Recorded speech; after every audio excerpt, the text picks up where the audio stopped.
Halo teman-teman, ketemu lagi dengan Devi di sini. Selamat datang dan salam kenal bagi yang baru bertemu dengan channel saya. Pada video kali ini, saya akan berbagi info tentang force majeure atau keadaan memaksa atau keadaan kahar dalam sebuah perjanjian. Ada yang sudah pernah dengar tentang istilah tersebut? Kira-kira apa ya yang masuk kategori force majeure atau keadaan memaksa atau keadaan kahar? Simak terus video saya, selamat menonton dan semoga bermanfaat.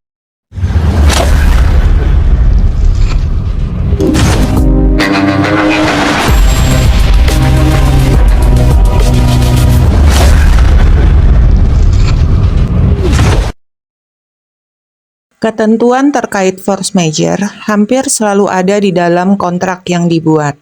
Dimasukkannya ketentuan dalam bentuk klausul hukum terkait force majeure berguna untuk mengantisipasi hal yang mungkin terjadi di masa depan dan berpotensi menyebabkan konflik antar pihak yang berhubungan. Dan sebagai konsekuensi dari adanya klausul tersebut, maka pihak debitur dapat dibebaskan dari tuntutan untuk mengganti kerugian akibat dari force majeure atau keadaan kahar atau keadaan memaksa. Apa yang dimaksud dengan force majeure itu sendiri? Definisi force majeure sebagaimana dikutip dari Wikipedia adalah suatu kejadian yang terjadi di luar kemampuan manusia dan tidak dapat dihindari sehingga suatu kegiatan tidak dapat dilaksanakan atau tidak dapat dilaksanakan sebagaimana mestinya. Ketentuan hukum terkait force majeure itu sendiri diatur di dalam pasal 1244 dan pasal 1245 KUH Perdata yang berbunyi sebagai berikut.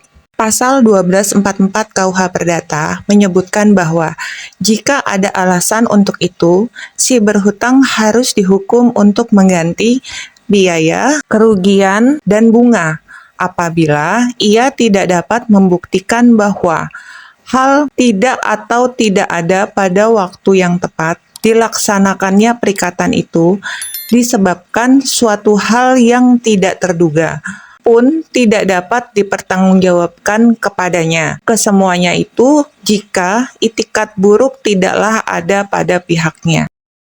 Sedangkan dalam pasal 1245 KUH Perdata disebutkan bahwa tidak ada penggantian biaya, kerugian dan bunga bila karena keadaan memaksa atau karena hal yang terjadi secara kebetulan. Debitur terhalang untuk memberikan atau berbuat sesuatu yang diwajibkan atau melakukan suatu perbuatan yang terlarang baginya. Nah, dari kedua pasal tersebut, maka dapat diketahui terdapat 5 hal yang menyebabkan seorang debitur tidak dapat melakukan penggantian biaya, kerugian, dan bunga. Yaitu 1. Terjadi suatu peristiwa yang tidak terduga. Yang kedua, peristiwa yang terjadi tidak dapat dipertanggungjawabkan pada pihak debitur. Yang ketiga, peristiwa yang terjadi di luar kesalahan pihak debitur.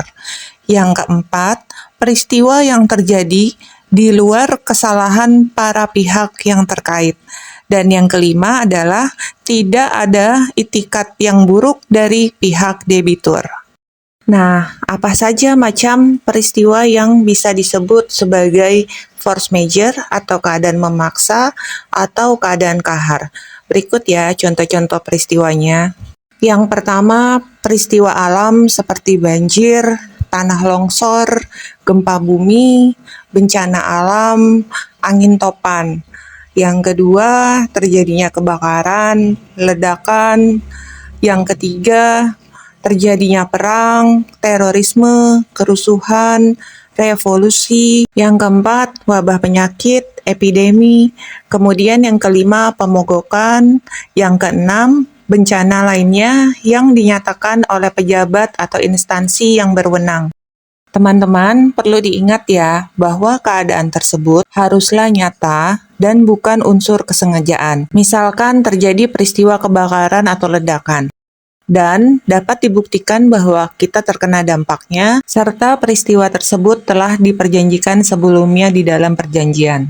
Karena kembali lagi pada dasar pelaksanaan sebuah perjanjian adalah adanya itikat baik, sebagaimana disebutkan di dalam pasal 1338 KUH Perdata, bahwa perjanjian mengikat para pihak yang membuatnya dan dilaksanakan dengan itikat baik. Namun, bila klausul tersebut belum dimasukkan di dalam perjanjian, tetapi merupakan bencana atau peristiwa yang sudah diketahui secara umum, ajukan negosiasi dan buktikan bahwa kita terkena dampak dari bencana tersebut. Demikian penjelasan dari saya dalam video kali ini.